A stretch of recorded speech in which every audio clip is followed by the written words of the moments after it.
नमस्कार, मैं हूं अमीश देवगन। क्या पश्चिम बंगाल राष्ट्रपति शासन की तरफ बढ़ रहा है? क्योंकि गृह मंत्री अमित शाह ने न्यूज 18 के साथ एक्सक्लूसिव संवाद में यह खुलकर कह दिया है कि अगर ममता बनर्जी के राज में राष्ट्रपति शासन की आवाज उठ रही है तो यह मांग बिल्कुल सही है, क्योंकि पश्चिम बंगाल में कानून व्यवस्था का संकट खड़ा हो गया है। इसी बीच पश्चिम बंगाल के राज्यपाल जगदीप धनखड़ ने ममता बनर्जी को चिट्ठी लिखकर कहा है कि आप अपनी संवैधानिक शपथ को याद कीजिए और राज्य में कानून व्यवस्था स्थापित कीजिए। जिसके बाद ममता बनर्जी तिलमिला गई हैं और कहा है कि हमारे राज्य की पुलिस को बदनाम करने की कोई भी कोशिश ना करे। लेकिन इसी बीच सोनिया गांधी ने मोदी सरकार को घेरते हुए कह दिया है कि भारत का लोकतंत्र अपने सबसे कठिन और मुश्किल दौर से गुजर रहा है। दूसरी ओर भारतीय जनता पार्टी कह रही है कि पश्चिम बंगाल में भी लोकतंत्र खतरे में है और है ही नहीं, तो क्या लोकतंत्र के नाम पर सियासी दांव चलने की कोशिश हो रही है? आज इसी मुद्दे पर होगी देश की सबसे बड़ी बहस, लोकतंत्र की दुहाई सियासी चढ़ाई।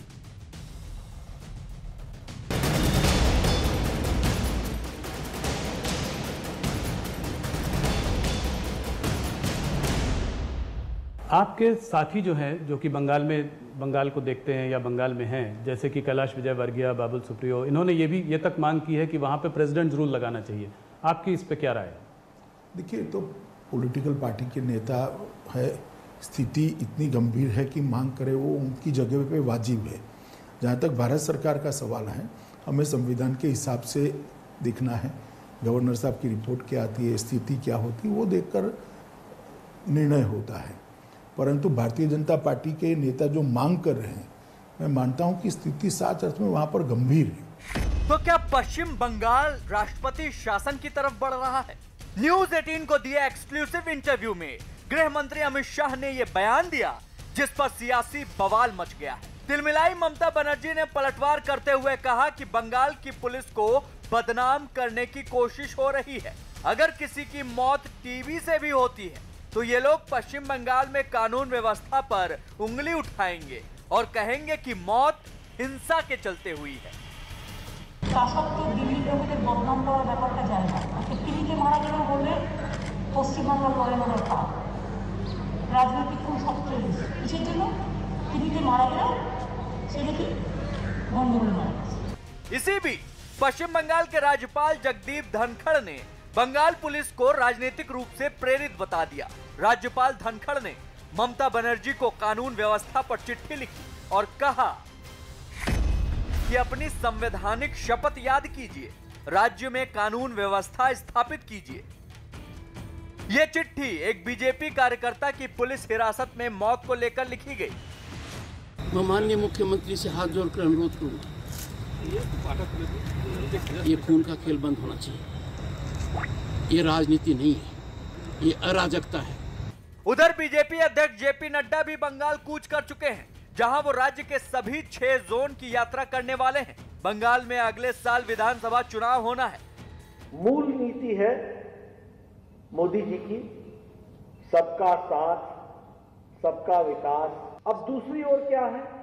भेद डालो, समाज को बांटो, अलग करके रखो, अलग अलग डिमांड क्रिएट करो और चुनाव आए तो सबको अपने तरीके से बांटने का प्रयास करो और राज करो। इसी बीच कांग्रेस अध्यक्ष सोनिया गांधी ने दावा कर दिया है कि भारत में लोकतंत्र अपने सबसे मुश्किल दौर से गुजर रहा है।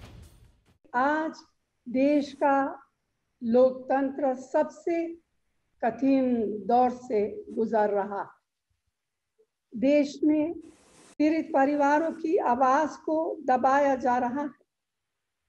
ये कौन सा राजधर्म है? तो आज बड़ा सवाल ये कि क्या वाकई लोकतंत्र मुश्किल दौर में है? क्या फिर कुछ सियासी पार्टियां अपने सबसे मुश्किल दौर से गुजर रही हैं और लोकतंत्र की दुहाई के नाम पर सियासी चढ़ाई की कोशिश कर रही हैं? इसी पर होगी देश की सबसे बड़ी बहस, लोकतंत्र की दुहाई, सियासी चढ़ाई। और अब सियासी चढ़ाई का विश्लेषण सुनिए। लोकतंत्र की दुहाई के नाम पर जो सियासी चढ़ाई हो रही है उसका विश्लेषण सुनिए। आपको मैं बताता हूं लोकतंत्र को मोहरा बनाकर चली जा रही है सियासी चाल। कांग्रेस को दिल्ली में लोकतंत्र खतरे में दिखा, बीजेपी को बंगाल में। कानून व्यवस्था पर हर तरफ से घिर गई है ममता सरकार। बंगाल में बीजेपी के लगातार बढ़ते प्रभाव से ममता बनर्जी और उनकी पार्टी बेहद परेशान है। 2019 के लोकसभा चुनाव में भी भारतीय जनता पार्टी ने जबरदस्त एंट्री करी थी लोकसभा सीटों के अंदर। सियासत में मात खाने के बाद कांग्रेस का लोकतंत्र पर यह एक और सवाल है। लगातार कांग्रेस सवाल लोकतंत्र पर खड़ा कर रही है। खतरे में देश का लोकतंत्र है या वोट तंत्र पर वाकई नजर है? मेरे साथ बात करने के लिए आज की इस चर्चा में बीजेपी से मौजूद है बीजेपी के राष्ट्रीय प्रवक्ता नेता डॉक्टर संबित पात्रा, कांग्रेस की तरफ से मौजूद है कांग्रेस की राष्ट्रीय प्रवक्ता रागिनी नायक, अवनीश अवस्थी हैं, संघ के जाने माने जानकार हैं, प्रोफेसर हैं। मेरे साथ तौसीफ खान है टीएमसी से, मेरे साथ जाने माने राजनीतिक विश्लेषक और बीएसपी के समर्थक सतीश प्रकाश हैं। आप तमाम लोगों का अभिनंदन है। मैं चर्चा की शुरुआत करता हूं आपसे। संबित पात्रा, बीजेपी के राष्ट्रीय अध्यक्ष जगत प्रकाश नड्डा बंगाल में है। देश के गृह मंत्री अमित शाह ने न्यूज 18 को एक इंटरव्यू दिया जिसमें उन्होंने बोला कि हमारी पार्टी के नेता जो डिमांड करते हैं उसमें गलत क्या है। जेपी नड्डा ने बोला कि ममता बनर्जी का यही देह है, फूट डालो और राज करो। गवर्नर ने एक चिट्ठी लिख रहे हैं, मैं उस चिट्ठी को कोट भी कर सकता हूं, गवर्नर ऑफ वेस्ट बंगाल, और उनकी बाइट अभी हमने सुनाई। उन्होंने बोला भगवान के लिए मैं हाथ जोड़ के कहता हूं यह खून का खेल अब बंद होना चाहिए। आखिरकार दिल्ली में सोनिया जी को लोकतंत्र खतरे में दिख रहा है और बंगाल में भारतीय जनता पार्टी को लोकतंत्र खतरे में दिख रहा है। संबित पात्रा, देखिए बंगाल में क्या हो रहा है पूरा विश्व देख रहा है, पूरा हिंदुस्तान देख रहा है और आप लोग भी देख रहे हैं। विगत 60 दिनों के अंदर हमारे 7 कार्यकर्ताओं को 7 कार्यकर्ताओं को मौत के घाट उतारा गया है। मैं उनका नाम पढ़ता हूं। मनीष शुक्ला आपको याद होंगे, दीपक मंडल, संबरू बर्मन, गणेश रॉय, शेख लियाकत, सुदर्शन परमानी, गौतम पात्र, पूर्णचंद्र दास, बापी घोष। 60 दिनों के अंदर 7 कार्यकर्ता। और एक बुकलेट पार्टी ने जारी की है 97, अभी तक वैसे 115 हत्याएं हो चुकी हैं।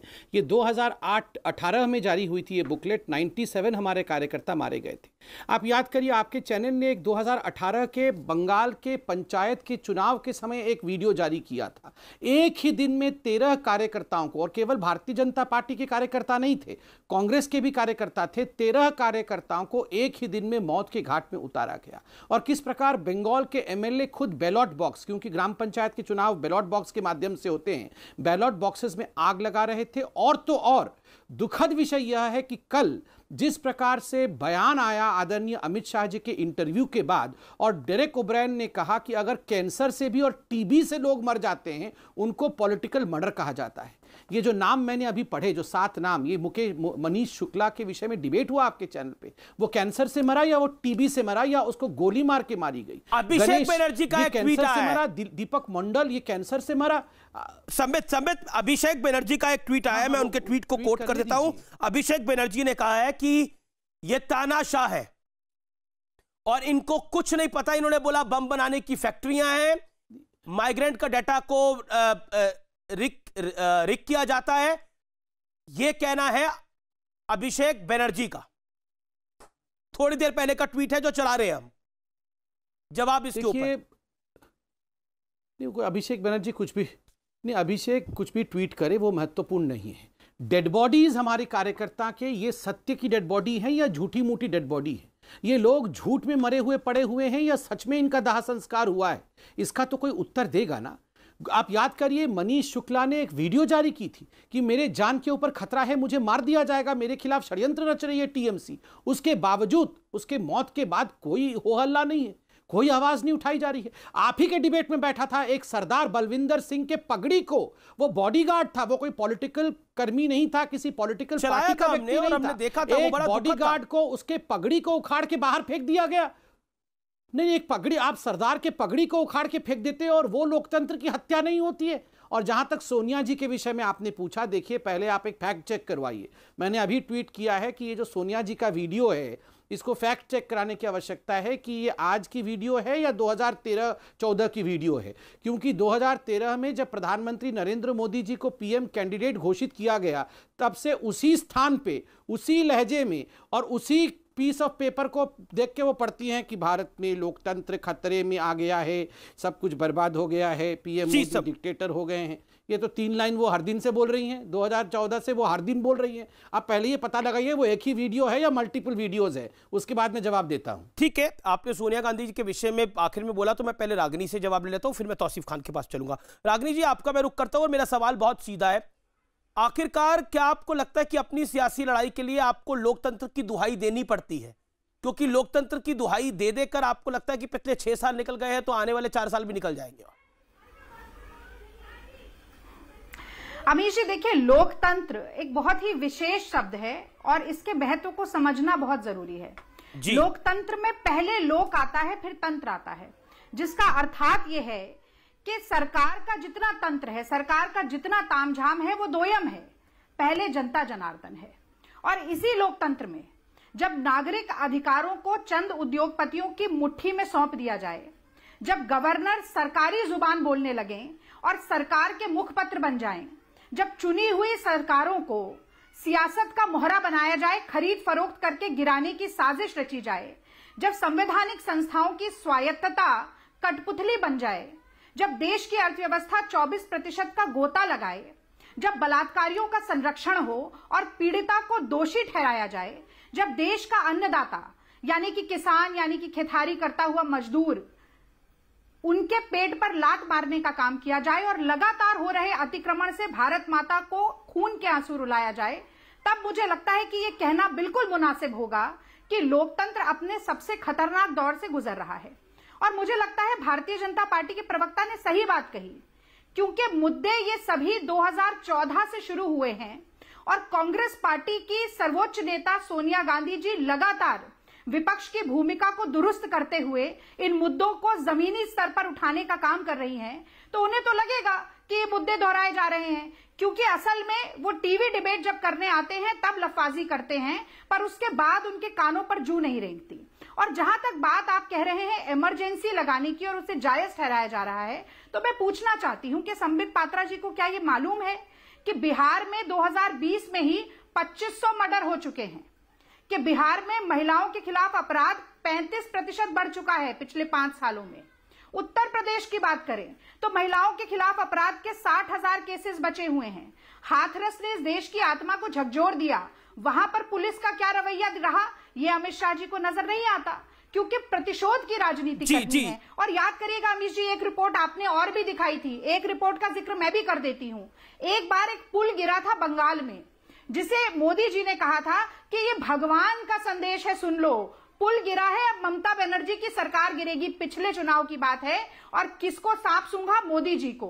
जब बनारस में पुल गिरता है तो मोदी जी ट्वीट नहीं कर पाते, पर बंगाल में पुल गिरता है तो राजनीतिक मैदान में कूद पड़ते हैं। तो ये प्रतिशोध की और बंटवारे की राजनीति कौन कर रहा है? बिहार की जनता भी समझती है, उत्तर प्रदेश की भी और बंगाल की भी। लेकिन जहां तक आपने बंगाल की बात करी, वहां पे कई पॉलिटिकल मर्डर्स हुए हैं और वहां पर कांग्रेस के भी कई कार्यकर्ताओं के पॉलिटिकल मर्डर्स हुए हैं, जो कि सत्य है। अधीर रंजन चौधरी से आप चेक भी कर सकती हैं। लेकिन फिलहाल संबित पात्रा, हिंसा किसी समस्या का समाधान नहीं है। वाजिब बात। अब आपने आपको पूर्ण समय मिला, पूर्ण समय मिला। मैडम, मेरा निवेदन स्वीकार करिए। इमरजेंसी लगाने की बात करेंगे और जिस प्रदेश में आपकी सरकार है उसे अनदेखा कर देंगे। ठीक है, आपने बोला, आपने अपनी बात को रखा। रागिनी जी, आपने अपनी बात को रखा। सेनेट संबित कमेंट, संबित पात्रा की शपथ। ठीक है, रागिनी जी, संबित रिस्पॉन्ड। शपथ ली थी गवर्नर ने। संबित बोलिए। ओहो, चलिए, देखिए, पहली बात है कि अभी कांग्रेस के प्रवक्ता ने कहा कि जनता सब जानती है, और उन्होंने ये भी कहा शुरू करते हुए कि 2014 से ही यह विषय बहुत प्रासंगिक है, इसीलिए जमीन पर सोनिया गांधी लड़ रही हैं और इन विषयों को जमीन से उठा रही हैं। अगर ये प्रासंगिक होते 2014 से तो हमें उखाड़ करके जनता 2019 में फेंक देती। मगर आप देखिए, 2014 में जिस मैंडेट के साथ हम आए, उससे कहीं अधिक मैंडेट के साथ 2019 में हम आए हैं, और यह भी याद करिए, बिल्कुल यही डायलॉग बोला था सोनिया गांधी जी ने 2019 के चुनाव के 1 साल पहले, और एक नो कॉन्फिडेंस मोशन भी लेकर आई थी वो, और नो कॉन्फिडेंस मोशन के समय कहा था अब देखिएगा आज शाम तक सरकार धराशायी हो जाएगी, कांग्रेस पार्टी ही धराशायी हो गई। बिल्कुल सही कहा रागिनी जी ने कि जनता बहुत समझदार है, जनता फूंक फूंक कर कदम रखती है, और जनता आज कांग्रेस पार्टी को कहीं ना कहीं कांग्रेस पार्टी का वजूद ही आज खतरे में है। और कांग्रेस पार्टी का नाम लोकतंत्र कब हो गया ये मुझे पता नहीं। कब राहुल गांधी को राहुल गांधी जी को घर में लोकतंत्र बुलाते हैं क्या? आज अगर राहुल गांधी जी का अगर कैरियर आज खतरे में है बिकॉज ऑफ हिज इग्नोरेंस, तो ये लोकतंत्र में खतरा है। मैं पूछ रहा हूं कितना लोकतंत्र चाहिए इनको? इनके मंत्री, इनके बड़े लोग जाके पाकिस्तान में भाषण करते हैं और पाकिस्तान में कहते हैं कि भारत जो है, भारत कोविड को मैनेज नहीं कर पाया, भारत में मुसलमानों के ऊपर अत्याचार हो रहा है। ने बोला कि गृह मंत्री को हाथरस क्यों नहीं दिखाई देता? तो अभी ये 5 मिनट बोल रहे। अरे अमीश जी, आपके डिबेट में लोकतंत्र को बरकरार रखिए। मैंने 5 मिनट सुना इनको, मैं कम से कम बेरोक टोक बोल तो लूं। इतना लोकतंत्र को बचाने वाले कम से कम इतना तो लोकतांत्रिक हो जाए। ये डिबेट में लोकतंत्र नहीं है। मैंने 5 मिनट इनको सुना ना, अब आराम से मैं बोल लूं, फिर आप बोलिएगा। मैं तो बीच में नहीं बोलता हूं। इतना लोकतंत्र करते हैं, इनका लोकतंत्र तो डिबेट में ही दिख रहा है। ये भैया ये क्या घड़ी लेके बैठे रहते हैं क्या ये लोग? मैं कंप्लीट तो कर लूं अमीश भाई, मुझे कंप्लीट करने दिया जाए। लोकतंत्र खतरे में आ गया है। 20 सेकंड में कंप्लीट करिए। हाथरस में भी जवाब दीजिएगा रागिनी नायक ने, क्योंकि अब रागिनी जी के सारे सवालों के जवाब दे रहे हैं। तो हाथरस में भी उन्होंने सवाल पूछा है कि हाथरस में आपको नहीं व्यवस्था दिखती, महिला सुरक्षा आपको नहीं दिखती। ठीक, मैं तो कह रहा हूं आज रागिनी जी मेरी बहन है। एक महिला प्रवक्ता को आज कम से कम भारतीय जनता पार्टी या किसी पार्टी के ऊपर उंगली नहीं उठानी चाहिए, क्योंकि उनके मंत्री तो महिला प्रवक्ताओं को पहले तो टंचमाल बोला था, अब तो आइटम नंबर बोलने लगे हैं कि ये आइटम्स हैं। आप बताइए, क्या आपकी पार्टी में महिलाओं को आइटम के रूप में देखा जाता है? जिस प्रकार की भाषा का प्रयोग कमलनाथ जी ने एक दलित महिला के लिए किया है, एक अधेड़ उम्र की दलित महिला, एक बुजुर्ग महिला, हमारी माँ की उम्र की महिला है। मैं तो कहता हूं ये जिस और वहां इमरती देवी जी के लिए जिस प्रकार के शब्दों का प्रयोग किया, सामने बैठे पुरुष जिस प्रकार से ताली मार मार के हंस रहे थे, आप बताइए। मैं पूछता हूं क्या करके राजनीति में टैलेंट के दम पर आती है? ले लिया आपने अपने टैलेंट के दम पर आती है। रागिनी जी के चरित्र के ऊपर, इमरती देवी के चरित्र के ऊपर संबित भाई प्लीज मेरा निवेदन स्वीकार करिए। संबित, आपकी बात को सुना गया। संबित, अब रागिनी नायक, फिर मैं आपको बताऊंगा। खिला रहे हैं, बैठ जाइए, शांत रहिए, थोड़ा पानी पीजिए, दूसरे को सुनिए। मैं बोल सकती हूँ अमीश जी? जी प्लीज। मैं राहुल गांधी नहीं हूँ मैडम, तो देखिए पहली बात इन्होंने कहा क्या राहुल गांधी जी का नाम लोकतंत्र है? हाँ, कांग्रेस पार्टी का नाम लोकतंत्र है, सोनिया जी का नाम भी लोकतंत्र है, और राहुल जी का नाम भी लोकतंत्र है, क्योंकि इस वक्त लोकतंत्र के रखवाले हम ही हैं। और इटली का लोकतंत्र या इंडिया का लोकतंत्र? डिमेंशिया का शिकार हो गए हैं वो, इसलिए हो गए हैं क्योंकि आपको याद नहीं है कि ये लोकसभा के चुनाव नहीं चल रहा है, ये विधानसभा के चुनाव है। गांधी परिवार वाले लोकतंत्र के रखवाले हैं, चुनाव में और राहुल गांधी का नाम लोकतंत्र है। संबित, उनको दीजिए 40 सेकंड। नाम भी लोकतंत्र है। महाराष्ट्र में एंटोनियो माइनो किसका नाम है? में उखाड़ा। अब देखिए लगातार बीच में मत बोलिए, किसका नाम है बताना मुझे। मत बोलिए। मैं इमरती देवी पर भी जवाब देना चाहती हूँ। अमीश, मैंने आप भी लगातार मेरे बीच में बोल रही थी, तभी मैं बीच बीच में बोल रहा हूँ। नहीं बोली मैं बीच में, मैं बिल्कुल बीच में नहीं। जब आप बोले बीच में तो सही तरीका है, बाकी बोले तो गलत तरीका है। उखाड़ कर फेंका, अभी बिहार में भी उखाड़ कर फेंकने वाले हैं, और बंगाल में भी आपको उखाड़ कर फेंका जाएगा। इसीलिए जरा अपनी याददाश्त को दुरुस्त करिए। अब मैं इमरती देवी पर आ जाती हूँ। देखिए, सबसे पहले तो मैं कहना चाहती हूँ कि कोई भी ऐसी क्लिपिंग मुझे दिखाइए जिसमें कमलनाथ जी ने नाम लेकर इमरती देवी को आइटम कहा हो। उनकी क्लिप में वो कह रहे हैं कि आप उन्हें जानते हैं ना, मुझे उनके बारे में पहले से ही आपको बता देना चाहिए था, वो आइटम है। ये भारतीय जनता पार्टी के नेता और प्रवक्ता हैं जो लगातार इमरती देवी को आइटम गर्ल, आइटम नंबर और न जाने क्या क्या बोल रहे हैं। पर फिर भी मैं सुबह से देख रही हूँ कि इमरती देवी मतलब आपने हमें मूर्ख सोच रखा है क्या? तो मैं अमीश जी जरा वो वीडियो चलाइए, तो वो क्लिप चलाइए। मैं डिमांड करता हूँ वो क्लिप चलाइए, वो क्लिप चलाइए जरा, टिप्पणियों पर वो क्लिप चलाइए जरा। मैं डिमांड करता हूँ वो क्लिप चलाइए, वो क्लिप चलाइए अमीश भाई। रागिनी, अगर क्योंकि ये इमरती देवी पर बहस, ये बहस जो आइटम बोला गया उस पर बहस नहीं है, लेकिन ये विषय आया है, तो एक सेकंड सब में होल्ड ऑन। रागिनी जी आप ही के पास आ रहा हूँ। रागिनी जी आप ही के पास आ रहा हूँ। संबित पात्रा बोल रहे हैं इमरती देवी के चरित्र पर और अब चरित्र हनन की जैसी टिप्पणियां रागिनी आपने क्या लॉजिक दिया? रागिनी आपने क्या लॉजिक दिया? उन्होंने किसी का नाम ही नहीं लिया कमलनाथ जी ने। मोदी की तरफ से अगर नहीं माफी मांगते तो ये साबित हो जाता है कि भाजपा का चेहरा महिला विरोधी चेहरा है, जो हाथरस में भी साबित हुआ। रागिनी आप जिन कमलनाथ को डिफेंड कर रही है, रागिनी एक second Sambit hold on, Ragini ji hold on. Audio down करना पड़ेगा मुझे, मेरे पास कोई ऑप्शन नहीं है क्योंकि ये विषय ऐसा आ गया है, मुझे बोलना पड़ेगा इस विषय के अंदर। हम बात कर रहे हैं कि जो आइटम बोला गया इमरती देवी को, आप कह रही हैं कि कमलनाथ ने वो आइटम उनको बोला ही नहीं था, उनका नाम ही नहीं लिया था, तो कमलनाथ सफाई किस लिए दे रहे हैं? वो कह रहे हैं कि मुझे नाम ही नहीं उनका याद था तो इसलिए मैंने आइटम बोल दिया। पहले उन्होंने सफाई दी एक चैनल के ऊपर कि आइटम तो संसद में भी बोला जाता है, संसद के कार्य को भी आइटम नंबर लिखा जाता है, तो वो गलत है क्या? आप खुद बताइए, आपके जो फॉर्मर सीएम है, जो प्रदेश अध्यक्ष है, वो खुद कह रहे हैं कि मैं नाम भूल गया था इमरती देवी का, इसलिए मैंने आइटम बोल दिया उनको, और आप कह रहे हैं कि वो उनके संदर्भ में ही नहीं था। बोलिए अब। मैं कह रही हूँ संबित पात्रा मोदी जी की टिप्पणियों के लिए माफी मांग के दिखा दे, नहीं मांगेंगे क्योंकि असली महिला विरोधी वही हैं और वो चुस्कियां ले रहे हैं इस सारे संवेदनशील मसले पर, मजा लेने के लिए आए हैं। दुख नहीं है उनके दिल में, केवल लफाजी है। मजा? अरे टंच माल आप बोले, आइटम आप बोले और मजा हम ले लें, ये कैसे होगा?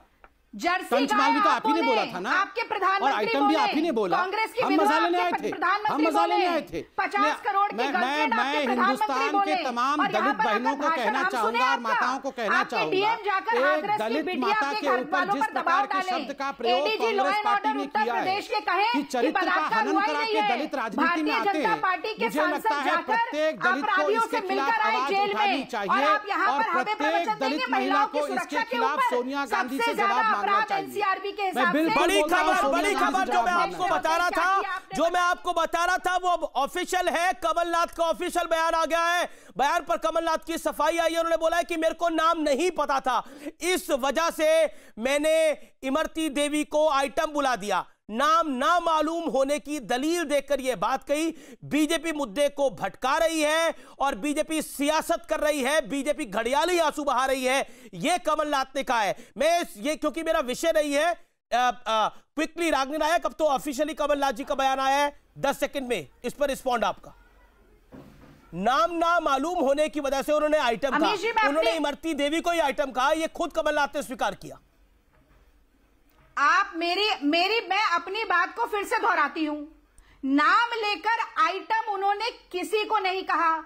गलत संदर्भ, गलत आशय लगाना कुछ मीडिया चैनल्स का काम है और सारी भारतीय जनता पार्टी का काम है। मैं फिर से दोहराती हूं कि मैं माफी मांगती हूं हाथ जोड़कर, किसी महिला का दिल दुखाने का आशय नहीं है मांग रही है। आपके नेता ने गलती करी है, आपका माफी मांगना जरूरी नहीं है। पात्रा भी माफी वो अभी तक खड़े हैं उसी बात के साथ। नेता को उन्होंने कमलनाथ आप कमलनाथ जी के लिए माफी मांग रही है, ये आपका बड़प्पन है। 50 करोड़ की गर्लफ्रेंड क्यों कहा था?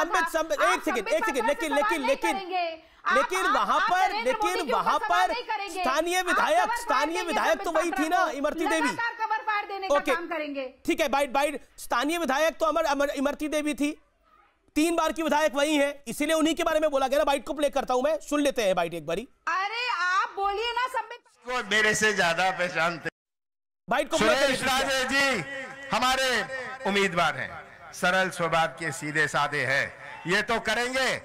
ये उसके जैसे नहीं है, क्या उसका नाम जो मैं क्या उसका नाम लूं? आप तो उसको मेरे से ज्यादा पहचानते हैं, आपको तो मुझे पहले ही सावधान कर देना चाहिए था।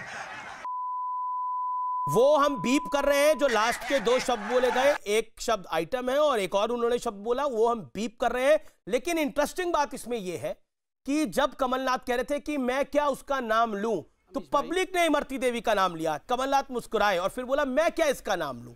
ये हमारे सामने है, इसलिए फैक्ट्स को मैं कर दूं। अब मैं डिबेट तो आप पब्लिक को कटघरे में खड़ा कर दीजिए। नहीं, पब्लिक को कटघरे में कैसे खड़ा कर सकते हैं मैडम? को हराने वाली है, अब आप पब्लिक को कटघरे में खड़ा करिए, पब्लिक से जाकर सवाल कमलनाथ जाइए, थोड़ी सी रिपोर्टिंग करके आइए। कमलनाथ ने तो खारिज नहीं किया ना कि मैं इमरती देवी की बात नहीं कर रहा। बैठकर आप केवल कांग्रेस पार्टी से सवाल पूछते रहते हैं।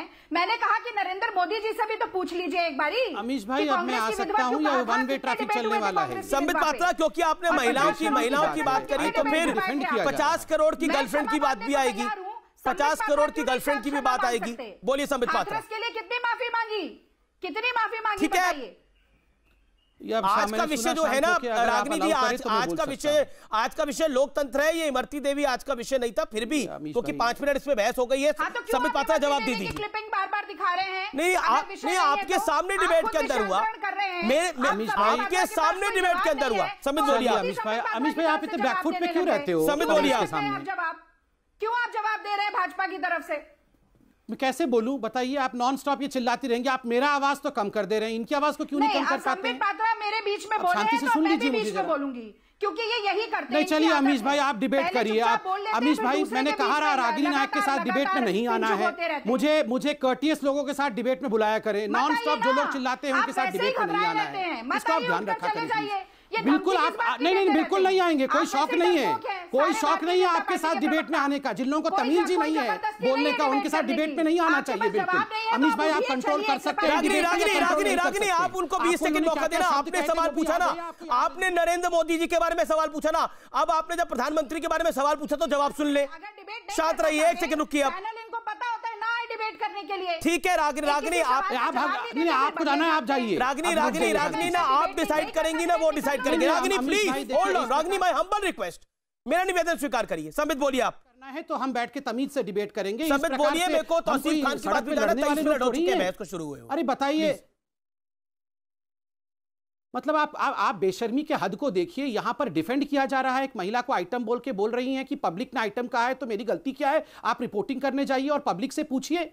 और जब आप कमलनाथ जी ने क्या कहा? कमलनाथ जी ने कहा उस महिला के बारे में मैं क्या बोलूं? आप बताइए, आप तो ज्यादा जानते हैं। मतलब वो राजनीति में कैसे आई, किस प्रकार से राजनीति की ऊंचाइयों को छुआ उसने, क्योंकि वो पहले कांग्रेस में थी, आप ज्यादा जानते हैं। मतलब चरित्र के ऊपर एक महिला अपने चरित्र के ऊपर हमला ले सकती है क्या? मैं कहता हूं महिलाएं राजनीति में अपने टैलेंट के बल पर है, चरित्र बेचकर कोई महिला राजनीति में नहीं होती है।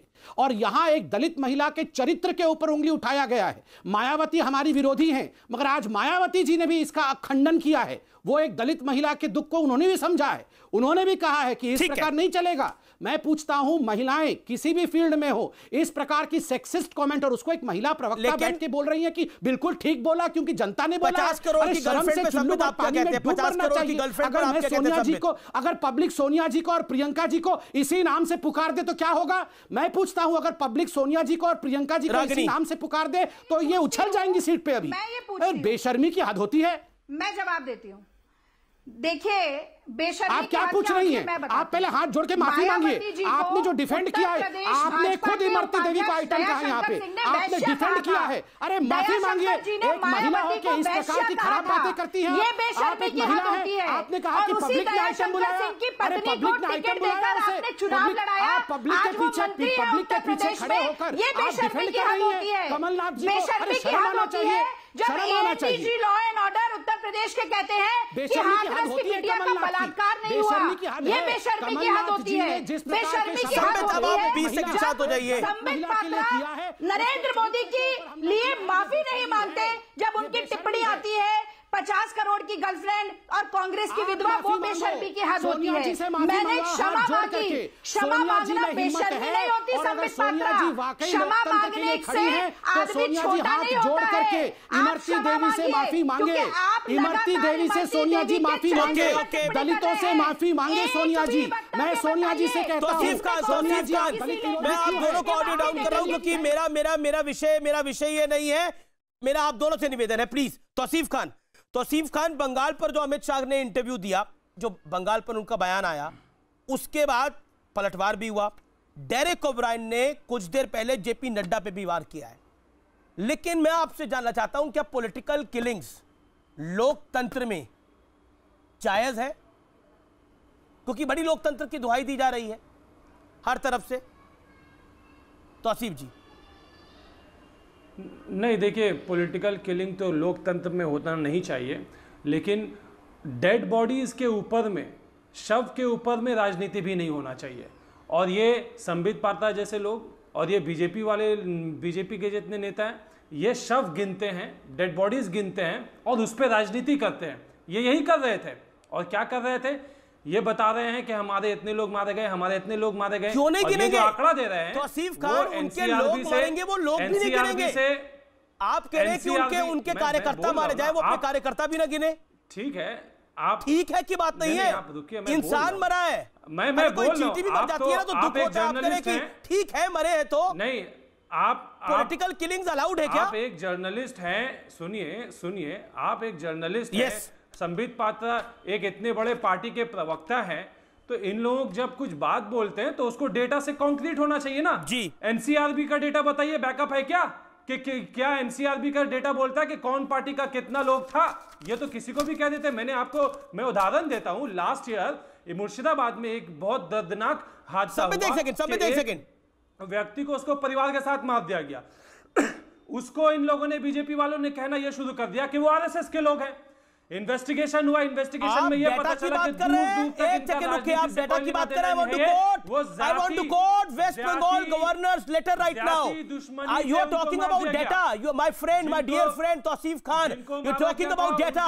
I want to quote West Bengal governor what he said. West Bengal, पश्चिम बंगाल के राज्यपाल को मैं कोट कर रहा हूं यहाँ पर। पश्चिम बंगाल के राज्यपाल की चिट्ठी में वो लिखते हैं, It's an open secret that politicized police has finger in every pie. Hear me out ना। आपने डाटा की बात करी, आपने बोला फैक्ट्स होने चाहिए, तो कुछ फैक्ट्स में लेकर आए हो अपने साथ में। एक second sir, Tauseef not fair. आपने अपनी बात को रखा, मैं पॉइंट बोल रहा हूं, उसके बाद आप जवाब दीजिएगा। संबित पात्रा को मैं अभी नहीं लेके आ रहा। आप कोट कर रहे, राज्यपाल तो बीजेपी का माउथपीस है, तो राज्यपाल बीजेपी का माउथपीस हो गया। कार्यकर्ता मारे जा रहे हैं कई पॉलिटिकल पार्टियों के वहां पर। एनसीआरबी का डेटा दीजिए। आप आपको पॉइंट बता रहा हूं ना। ओके, आप जब सुनना ही नहीं चाहते तो फिर कोई पॉइंट ही नहीं है। ये जब हम पॉलिटिकल डिस्कोर्स कर रहे हैं कि हम पॉइंट ऑफ व्यू ही नहीं दूसरे का सुनेंगे, तो फिर तो कोई फायदा ही नहीं है।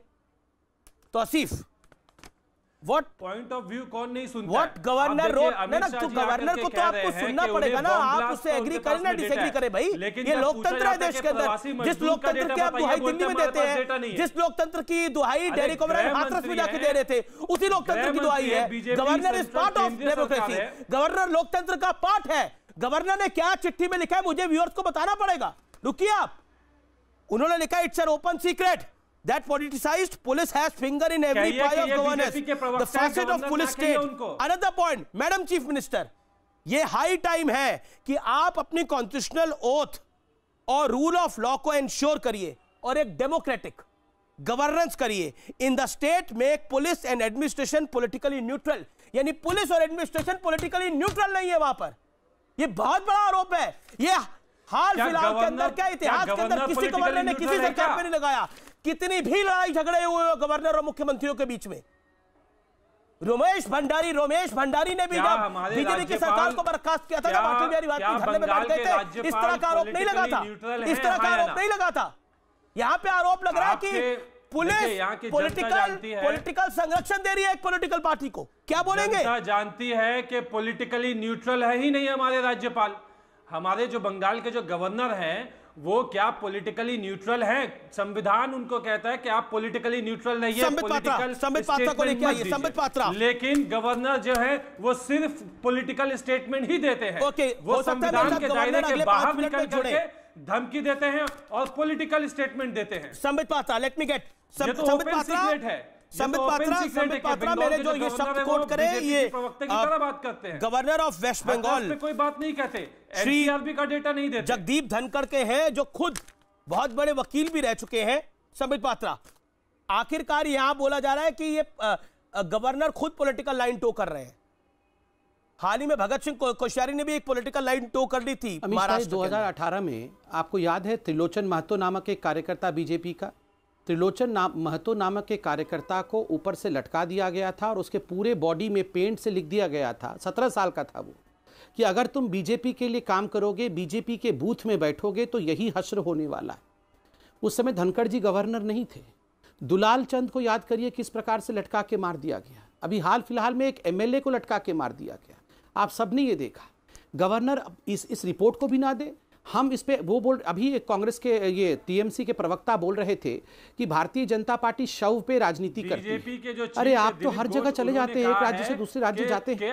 हम तो अपने कार्यकर्ता के मरने पर अगर हम आवाज भी ना उठाए, अगर गवर्नर रिपोर्ट भी ना दे, तो आप बताइए ये किस प्रकार का लोकतंत्र है? 115 कार्यकर्ताओं की हत्या, और केवल हमारे ही नहीं, अधीर रंजन चौधरी ने 50 कांग्रेस के कार्यकर्ताओं की एक सूची सौंपी थी।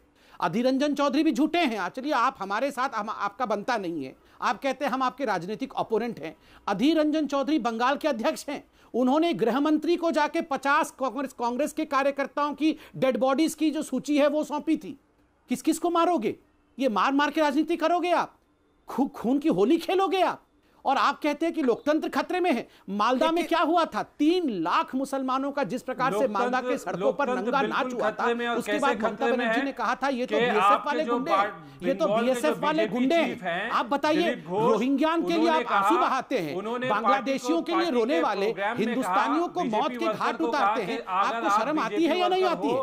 नहीं, अमीश भाई हो तो जाकर के पुलिस पर पिटाई करो। सवाल पूछना चाहता हूं, ये सारे लोग रोहिंग्या के लिए इतना आंसू बहाते हैं, बीजेपी के बांग्लादेशियों के लिए रोते हैं, वायलेंस हमारे भाई मारे जाते हैं तो कहते हैं संबित डेरेक ओब्रायन का रिएक्शन आया है, जो जेपी नड्डा बीजेपी के प्रेसिडेंट ने बयान दिया है बंगाल में। आज डेरेक ओब्रायन ने उसमें पलटवार किया है। एक रिटन स्टेटमेंट डेरेक ओब्रायन ने जारी किया है और उस स्टेटमेंट में कहा है कि इस समय पूजा का वक्त चल रहा है। टीएमसी का जेपी नड्डा पर जबरदस्त पलटवार है। फूट डालो राज करो, ये बीजेपी की नीति है, हमारी नहीं है। हम आपके और आपके परिवारों का स्वागत करते हैं क्योंकि पूजा का वक्त है। 6 सालों से बीजेपी ने यही काम किया है। डेरेक ओब्रायन का जबरदस्त पलटवार जगत प्रकाश नड्डा के ऊपर। संबित पात्रा, आप लोकतंत्र की दुहाई देते हैं कलकत्ता बंगाल में, कांग्रेस लोकतंत्र की दुहाई देती है दिल्ली के अंदर।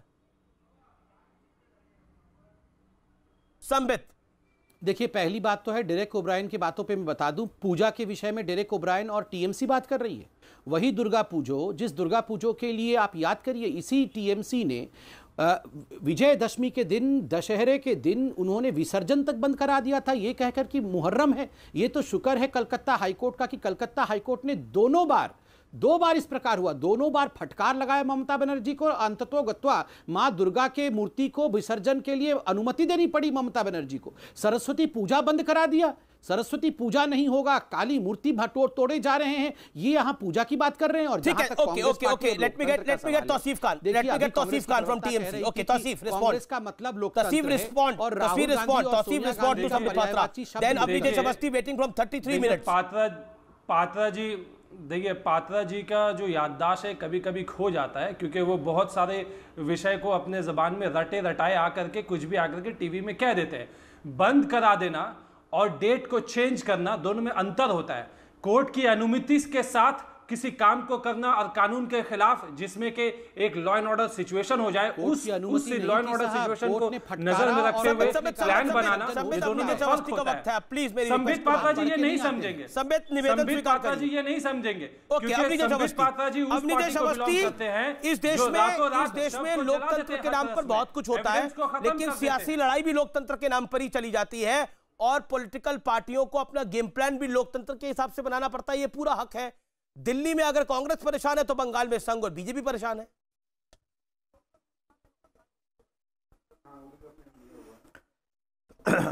अमीश जी, 34 और +3 57 पे आ जाते हैं। 37 मिनट हो गए हैं डिबेट में।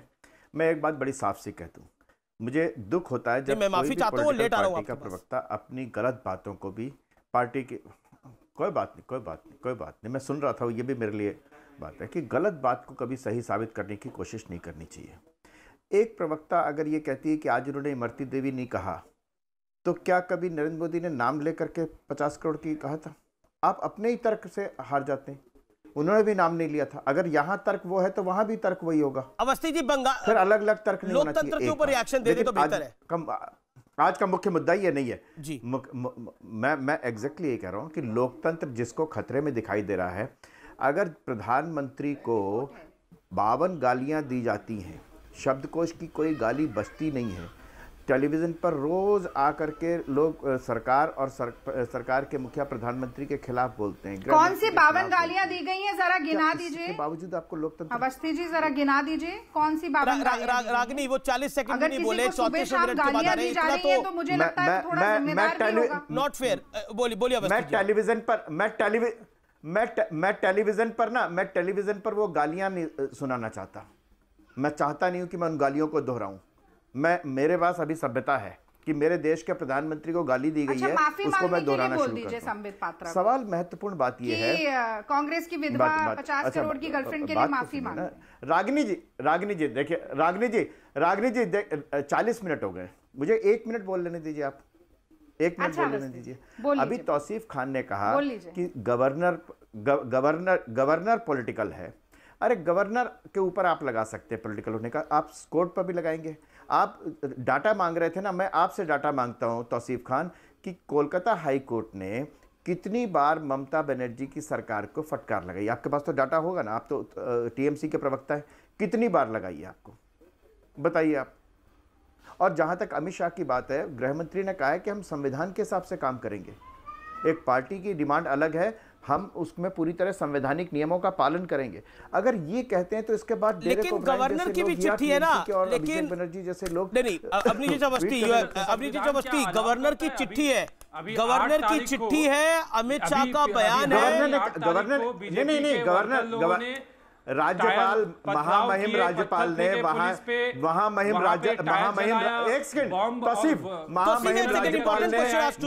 राज्यपाल ने वही बात बताई है जो वहां की कोलकाता हाई कोर्ट कई बार कह चुकी है।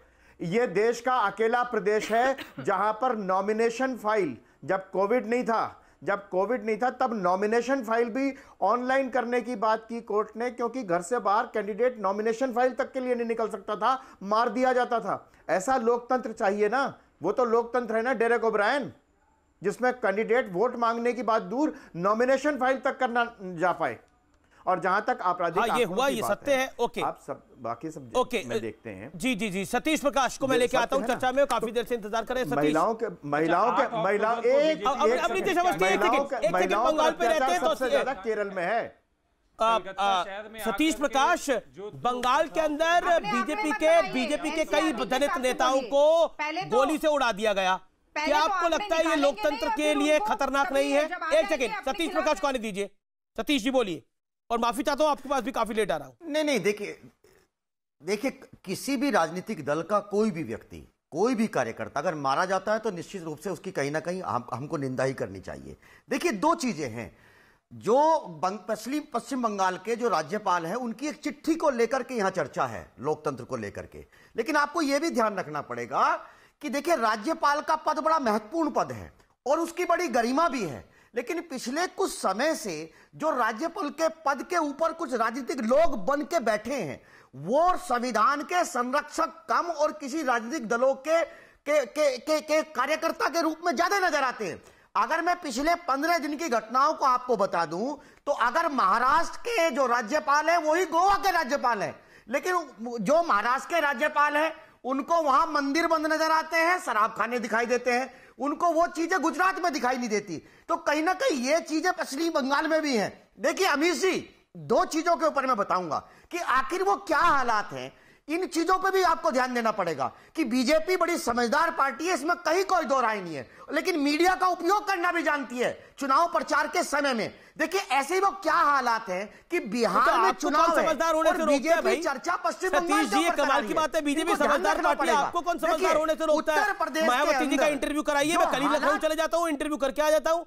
मायावती जी का कराइए इंटरव्यू, मैं करके आता हूँ। बीजेपी समझदार पार्टी है, मीडिया के उपयोग जाती है, आप कराइए इंटरव्यू मायावती जी का, मैं तो तैयार हूं करने के लिए। मध्य प्रदेश की इमरती जो बहन है उसकी इज्जत आबरू की तो चर्चा है, लेकिन अभी आप देखेंगे हाथरस के अंदर बीजेपी के लीडर्स ने बाकायदा आरोपियों के पक्ष में बयान जारी किया, और जो मुख्यमंत्री के मीडिया सलाहकार हैं उन्होंने फर्जी सीडीआर निकाल करके उस बेटी के चरित्र के साथ ऐसा खिलवाड़ किया, उसकी इमेज को डाउन कर दिया। तो ये तो महिलाओं का सम्मान है। देखिए, दो चीजों का ध्यान रखना। समझदार पार्टी है, आप लोग समझदार पार्टी है, आप सारे खेल खेलना जानते हैं। उसकी हार निश्चित है। ये सतीश प्रकाश का आप पे आरोप है।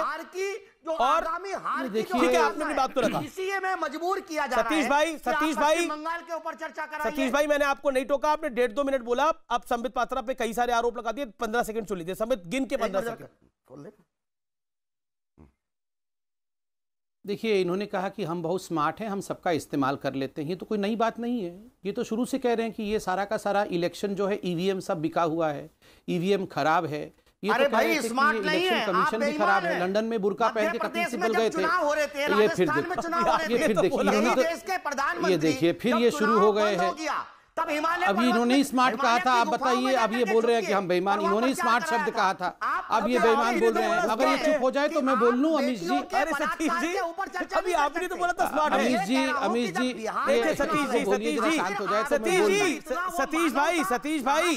सतीश जी, एक सेकंड, मुझे ऑडियो डाउन करना पड़ेगा। सतीश जी, अभी आप ही ने बोला स्मार्ट है, उन्होंने बोला हम स्मार्ट है, फिर आप नाराज हो गए। रागिनी नायक, मैं आपके पास आना चाहता हूं, 50 सेकंड आपके पास है। बहुत सीधा सवाल है, क्या कांग्रेस पार्टी, क्योंकि उनके साथ जो मध्य प्रदेश में हुआ, उनकी स्थिति जो राजस्थान में हुई, उसके चलते बार बार लोकतंत्र की दुहाई देते हैं? देखिए, जनता अपना मतादेश देकर जिस सरकार को चुनती है, उस सरकार को उखाड़कर फेंक देना, खरीद फरोख्त करना और उसके बाद अपने गाल बजाना, यदि भारतीय जनता पार्टी ये करेगी तो हम जरूर लोकतंत्र की दुहाई देंगे, क्योंकि ये लोकतंत्र के हक में नहीं है। अब आप देखिए, बंगाल में तो जो राज्यपाल हैं वो राजधर्म सिखा रहे हैं। ऐसा ही राजधर्म अटल बिहारी वाजपेयी जी ने मोदी जी को भी सिखाया था, पर मोदी जी को राजधर्म की कोई परवाह नहीं है। अगर होती तो आनंदीबेन पटेल से पहले कहते कि मध्य प्रदेश में शिवराज सिंह चौहान और ज्योतिरादित्य जी की रैली में एक किसान बैठे बैठे मर गया, तो वहां पर भी राजधर्म की दुहाई जरूर देनी चाहिए थी जी। और जेपी नड्डा जी आज कह रहे हैं कि तोड़ो बंटवारा करो, कि राजनीति ना करो। अंग्रेजों ने शुरू किया था डिवाइड एंड रूल पॉलिसी, तोड़ो और राज करो। तो जो लोग अंग्रेजों के मुखबर थे, आज उन्हीं की तोड़ो और राज करो की राजनीति को, डिवाइड एंड रूल को आगे बढ़ा रहे हैं। और आज दुर्भाग्य ये देखिए कि बंगाल में अपने पांव के नीचे जमीन नहीं मिल रही है, तो उसी तोड़ो और राज करो की आप हो जाए तो मैं बोल लूं। अमीश जी, सामने बोलने लग गए। ठीक है, संबित पात्रा बोलिए। लेकिन बीजेपी के 18 सांसद है, आप कह रहे बीजेपी की जमीन नहीं है। बीजेपी तो जमीन तैयार कर रही है, बीजेपी के 18 सांसद है बंगाल में। ओके संबित बोलिए, संबित बोलिए। मैडम, आपको मैंने 50 सेकंड बोला था, आपने 1 मिनट ले लिया। संबित बोलूं, 40 सेकंड्स। देखिए, आप याद करिए, जहां तक लोकतंत्र का सवाल है, अभी आपके और बाकी सारे चैनलों में डिबेट चला था कुछ दिन पहले। एक G23 ग्रुप है और ये सारे जो इनके महत्वपूर्ण लीडर्स हैं, इनके जो वरिष्ठ लीडर्स हैं, उन्होंने एक चिट्ठी लिखा था सोनिया गांधी जी, गुलाम नबी आजाद, और किस प्रकार से उस G23 का क्या हश्र हुआ है वो आप सबने देखा है। तो लोकतंत्र की बात और लोकतंत्र की दुहाई तो कांग्रेस पार्टी ना दे। दूसरी बात, इन्होंने कहा कि हम रागिनी जी बी फेयर। अरे ये तो अंग्रेजों को उठा के लाए हैं राज करने के लिए। ये तो अंग्रेजों को लेकर आए हैं राज करने के लिए। एंटोनियो माइना, बताइए कौन से जिले में उनका जन्म हुआ था हिंदुस्तान में? आप हमें अंग्रेज बोल रहे हैं, आप बोल रहे हैं कि हम अंग्रेजों के एजेंट हैं। मैं तो कहता हूं एंटोनियो माइना खुद ही अंग्रेज है, खुद ही अंग्रेजों को लेकर आए हैं। और ये अंग्रेज हमें क्या अंग्रेज बोल रहे हैं? आप बताइए मुझे हमें। बहुत बहुत शुक्रिया, मेरे पास समय इससे ज्यादा नहीं है फिलहाल। आर पार में इतना ही, लेकिन आज का निष्कर्ष यही है कि सबको लोकतंत्र को बचाना है। लोकतंत्र को बचाना नहीं है, अपनी सियासत को चमकाना है। नमस्कार।